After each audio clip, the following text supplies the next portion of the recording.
Mais Saudável que está começando. Muito obrigada pela sua audiência. O programa hoje está cheio de boas dicas e muita informação para você ter mais saúde e bem-estar no dia a dia. Vamos falar sobre os cuidados com a saúde do nosso intestino e uma receita especial para alimentar as bactérias do bem, tão necessárias para o nosso corpo se manter saudável. Mas antes, a gente começa o programa falando sobre a consciência corporal. E eu faço um convite para você prestar mais atenção no seu corpo, nos seus movimentos. Muitas vezes no dia a dia isso passa batido, não é mesmo? E é sobre isso que nós vamos conversar agora com a professora de yoga, acrobacia, dança e também uma estudiosa na área da educação somática, a Clarissa Brites. Tudo bom, Clarissa?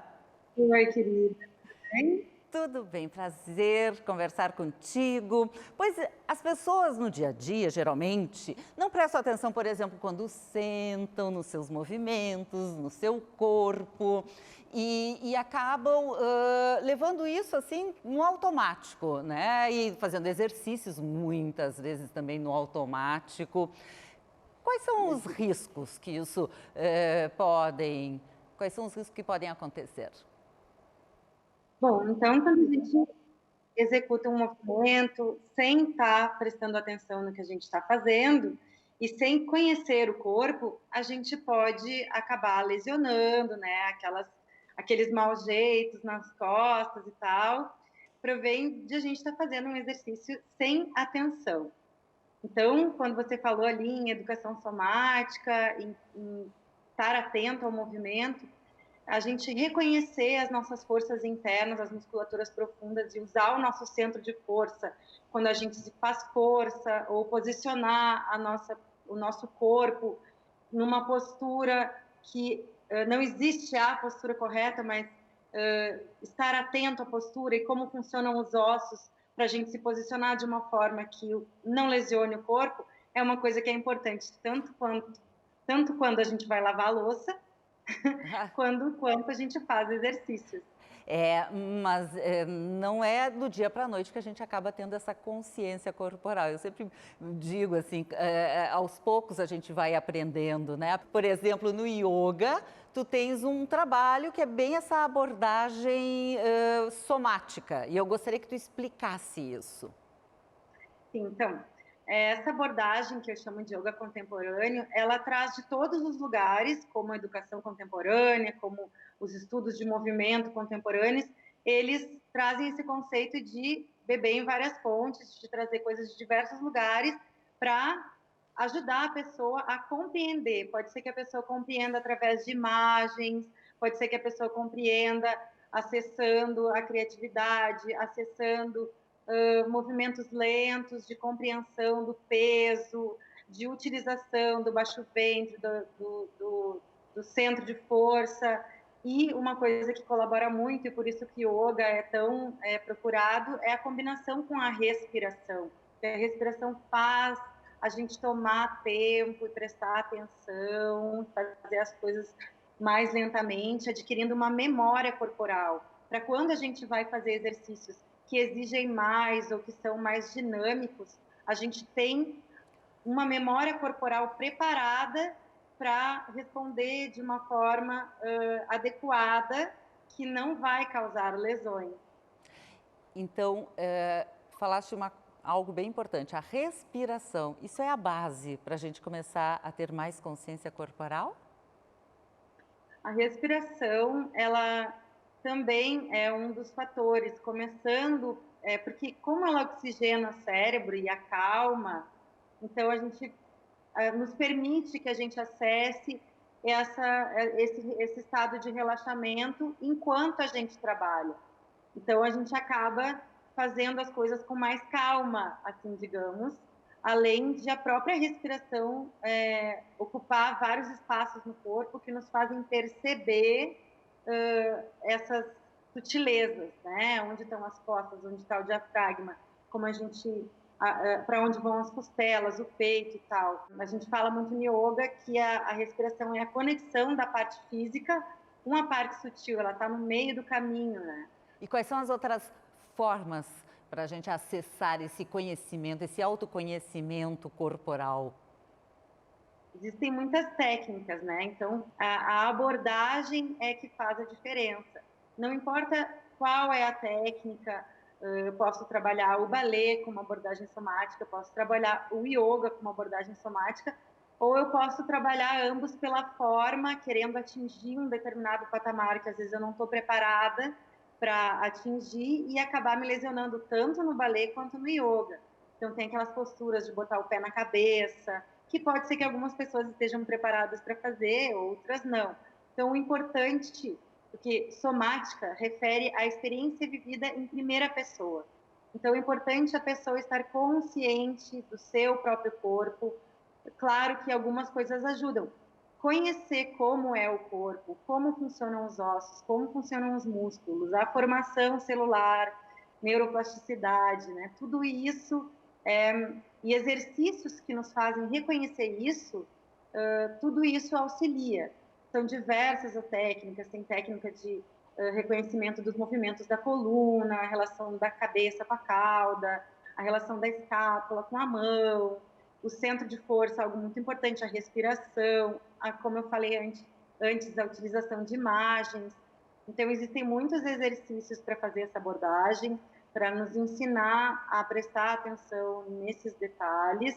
O yoga é uma prática que trabalha nesse nível de detalhe, né, para onde gira o punho, como que a gente estende o músculo, e inclusive, por exemplo, a ideia de alcançar longe nos traz uma ideia de, ao invés de comprimir o músculo, crescer o músculo.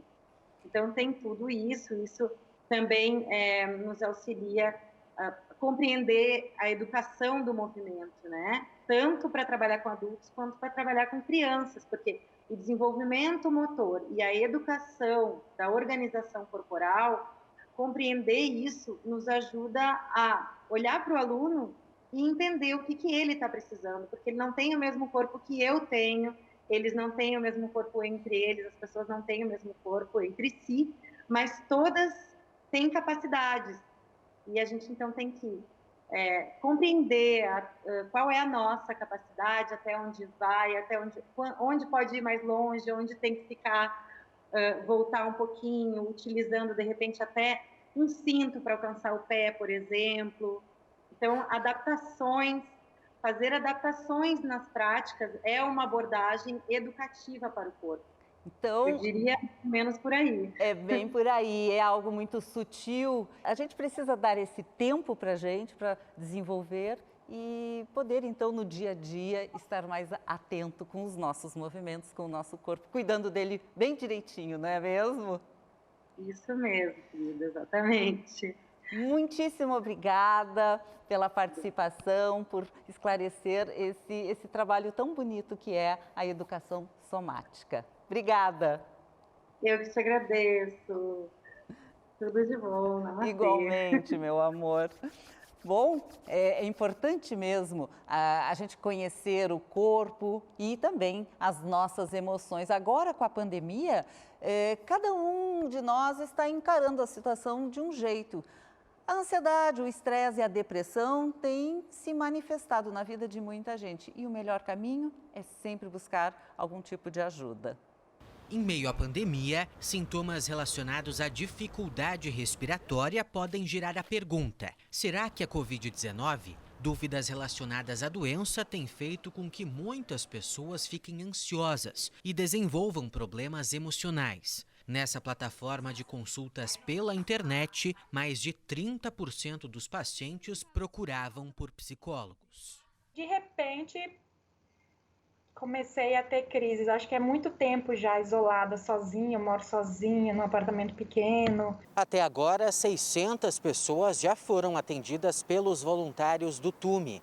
A maior parte delas vive nos estados do Rio de Janeiro, São Paulo e Rio Grande do Sul, que juntos somam 53% dos pacientes cadastrados. As queixas são relacionadas principalmente com a ansiedade, o estresse e a depressão. A Lívia resistiu a procurar um médico por medo de se contaminar e ficou aliviada com o atendimento online. No bairro onde eu moro, os hospitais estavam muito lotados, estavam tendo muito problema de atendimento. Aí eu optei por esse atendimento via chamada. A plataforma não prevê a possibilidade de acompanhamento a longo prazo, mas também não limita o número de vezes que um paciente pode entrar em contato com os voluntários. O atendimento é de graça e confidencial. Não tem proteção possível, né, a não ser tu entender os recursos que tu tem, né, para usar para te defender desse momento que é muito complicado. É verdade. Bom, agora vem o nosso quadro Espaço Saúde e hoje a gente reforça a importância da doação de sangue. Em meio à pandemia, as doações diminuíram e isso pode provocar uma baixa nos estoques. A enfermeira Laila Leão César, responsável pelo banco de sangue do Hospital Divina Providência, tem um pedido especial para todos nós. Aproveitando que dia 14 de junho é o Dia Mundial do Doador de Sangue, acho importante a gente fazer essa homenagem a essas pessoas que são, de forma altruísta, vieram doar sangue, são já doadores de sangue, e também chamar as pessoas que nunca doaram sangue para começar a doar sangue, que é um ato tranquilo, livre de qualquer contaminação, porque as pessoas têm muito medo de chegarem aos hospitais devido à pandemia, ao Covid. Orientando, o nosso serviço tem uma entrada externa ao hospital, então a gente tem um atendimento que não vai se vincular a nenhuma entrada à instituição hospitalar. Existe uma recepção onde tem álcool gel, onde a gente faz todo um acompanhamento entre um doador e outro, se faz uma higienização das cadeiras, as pessoas são atendidas usando todos os EPIs necessários. Quem vem doar sangue também é orientada a se manter de máscara durante todo o tempo da doação. Então, acho que tem que desmistificar um pouco esse medo do Covid-19 dentro do serviço. O que é preciso para poder fazer a doação de sangue? Estar com a saúde em dia, ter no mínimo 50 quilos. As mulheres podem doar a cada 3 meses e o homem a cada 2. Idade mínima 16 anos, acompanhado dos pais, e idade máxima 69. Se passa por uma triagem, se faz a coleta, que dá no máximo 15 minutos, e depois se faz a hidratação. Por que está se fazendo todo esse chamamento novamente? Porque as doações de sangue baixaram muito. E o hospital continua funcionando, atendendo os pacientes oncológicos, os pacientes neurológicos, quem tem cardiopatia, quem tem cirurgia que precisa de sangue. Então, a gente está precisando muito de doador de sangue. Nosso estoque baixou mais de 50% nesses períodos agora. Então, assim, é importante que as pessoas retomem a doação de sangue. O nosso atendimento é de segunda a sexta, das 7 às 17 e aos sábados, das 8 ao meio-dia. Se pode fazer todo um agendamento, por telefone se quiser também, que é o 3320 6012. E é um apelo que a gente faz. Venham doar sangue, que isso é um ato altruísta e em tempos de pandemia muito necessário. Obrigada. Eu que agradeço, obrigada. Ficou aí o recado, vamos doar sangue. E agora nós vamos fazer um rápido intervalo e já voltamos.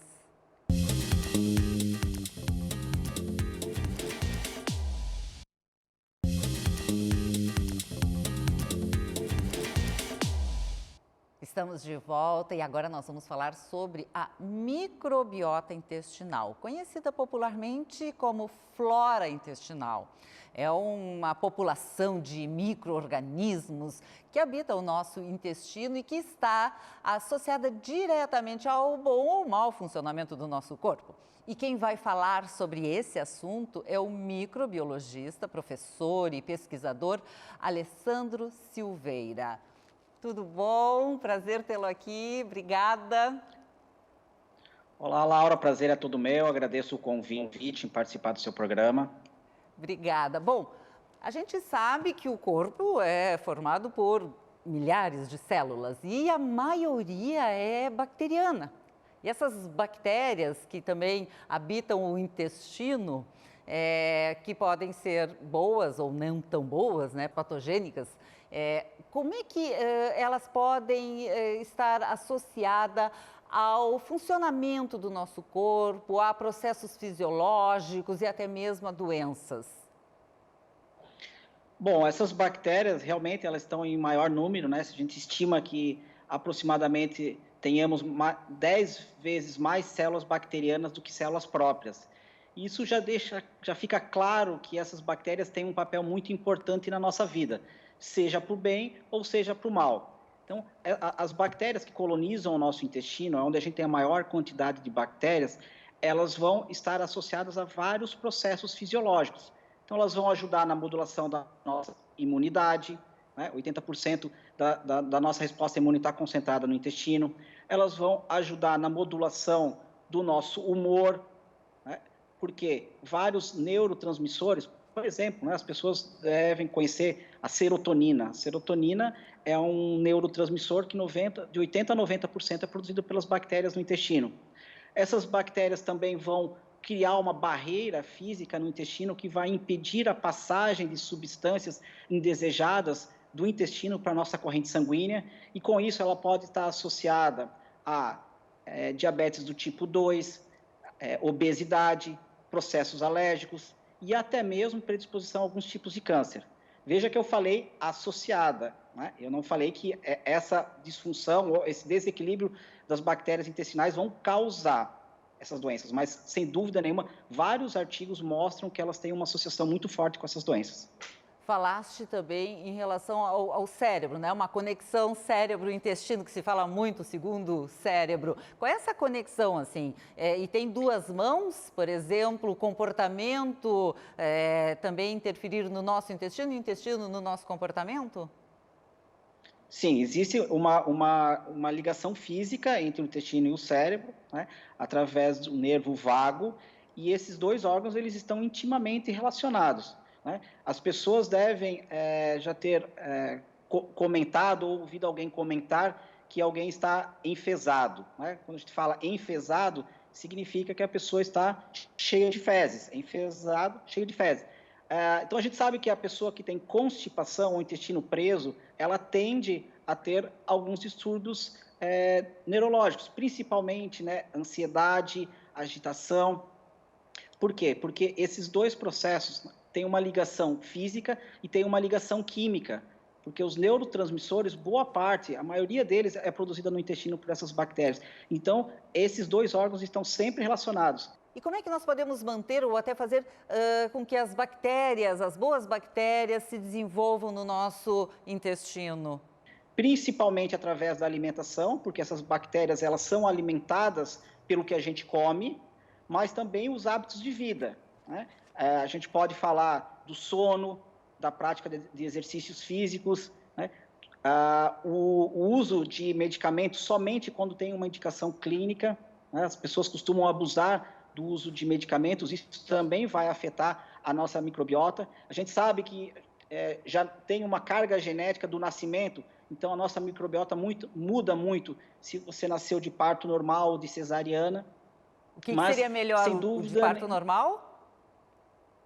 Sem dúvida nenhuma, o parto normal vai fazer com que o bebê já comece a colonizar com as bactérias boas, né? Aquelas bactérias que estão na mucosa vaginal da mãe já vão colonizar, ajudar na colonização do intestino desse bebê e já com isso preparando esse intestino para começar a receber seu primeiro alimento, que é o leite materno. Quais seriam, então, os hábitos ou alimentos que matariam, né, digamos assim, as nossas bactérias, as nossas boas bactérias no intestino? Se você tem uma alimentação que ela é rica em produtos industrializados, ricos em açúcar, ultraprocessados, você vai favorecer o desenvolvimento de bactérias ruins. E isso vai ter consequências para o seu organismo. Você vai passar por um processo inflamatório crônico de baixo grau. E isso pode levar a todos aqueles problemas que eu falei anteriormente. Para que a gente possa fazer com que essas bactérias boas colonizem, a gente precisa ter hábitos saudáveis de alimentação. Esse é o principal, né? Aliado ao que eu falei anteriormente, sono, prática de exercícios físicos. Essas bactérias, a partir do momento que você tem uma alimentação saudável e diversificada, você vai favorecer o desenvolvimento dessas bactérias. Se a sua alimentação não é adequada, as bactérias boas, aquelas que a gente gostaria que colonizassem o nosso intestino, elas acabam morrendo de fome e desaparecendo. Vão restar só aquelas bactérias indesejadas. Tu falaste que a gente precisa alimentar essas bactérias, né? São os prebióticos, digamos assim. Quais são esses alimentos? Alimentos crus ou chocolate? Eu sei que também pode ser, mas o cacau seria o indicado, é isso? Sim, alguns alimentos que são os pré-bióticos, né? Os pré-bióticos são o alimento para as bactérias boas, que são os probióticos, né? Principalmente vegetais, né? Frutas. E você falou do chocolate, né? Tem que lembrar que o cacau no chocolate, então aqueles chocolates com 80% de cacau, eles são mais indicados, porque a gente sabe que o chocolate comum, ele tem uma série de componentes, como, por exemplo, a adição de gorduras que não são indicados e também são muito processados, né? Então, principalmente esses alimentos naturais de origem vegetal. E os probióticos, onde nós podemos encontrar? Os probióticos são aqueles alimentos que passam por um processo que a gente chama de fermentação, né? A fermentação é um processo que a bactéria produz alguns componentes, alguns metabólitos que são muito importantes para a nossa saúde, né? O conceito de probiótico é um organismo vivo que consegue, que ele é ingerido, ele consegue chegar ao nosso intestino, colonizar o intestino e produzir benefícios para o hospedeiro. Essa é a definição de probiótico. Quais são os alimentos ricos em probióticos? Por exemplo, hoje é muito comum as pessoas utilizarem, né, o kombucha, chucrute, né, que é o repolho fermentado, picles, kefir. E aqueles alimentos industrializados, então, os lactobacilos, por exemplo, não seriam bem-vindos porque são industrializados? É isso? Sim, o que precisa se verificar é que, muitas vezes, esses alimentos industrializados, além de aditivos alimentares, eles também têm a adição de açúcar, né, para se tornarem mais saborosos. Então, precisa verificar a composição desse industrializado, porque, às vezes, a pessoa acredita que está utilizando um alimento que tem essas bactérias boas, os probióticos, mas junto com essas bactérias está trazendo uma série de componentes que não são adequados. Lembrando que o probiótico ele deveria ser algo natural da nossa microbiota intestinal. Às vezes as pessoas utilizam o probiótico muitas vezes de maneira errada. Não adianta nada você ter uma alimentação desregrada e ir lá comprar na farmácia um probiótico. O probiótico não vai resolver. O probiótico, quando você compra o probiótico, né, uma formulação comercial, seja na farmácia de manipulação ou na própria farmácia comercial ou loja de suplemento, ele é para ser utilizado durante um período curto de tempo, porque a gente entende que a alimentação adequada vai fornecer esses probióticos e os prebióticos para o nosso intestino. Bom, para a gente saber se a nossa microbiota intestinal está bem, é necessário fazer um exame. Isso é possível em qualquer laboratório? Sim, hoje esses testes, que a gente chama testes de sequenciamento genético, eles estão amplamente disponíveis, eles são acessíveis à população, só necessita que um profissional da área da saúde, principalmente um nutricionista e um médico, prescrevam esses testes, né? Então é importante que a pessoa faça uma avaliação num profissional da saúde e ele avalie a real necessidade de solicitar esses testes. Algumas manifestações clínicas já deixam claro que a pessoa tem o que a gente chama de disbiose. A disbiose é o desequilíbrio da microbiota intestinal, mas sempre é recomendado que seja feita essa avaliação por um profissional da saúde. Muito obrigada, Alessandro, pelos esclarecimentos. Foi um grande prazer conversar com você. Eu que agradeço o convite e estamos sempre à disposição. Muito obrigada, então. Bom dia. Agora, a nutricionista Melissa Soares mostra pra gente uma receita para alimentar as nossas bactérias do bem.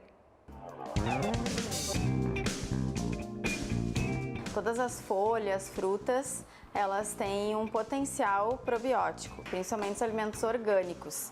Então é importante que a gente não use nenhum tipo de cloro para lavagem de saladas, para a gente não perder esse potencial probiótico dos alimentos. E a gente pode potencializar ainda mais né, esses alimentos fermentando eles.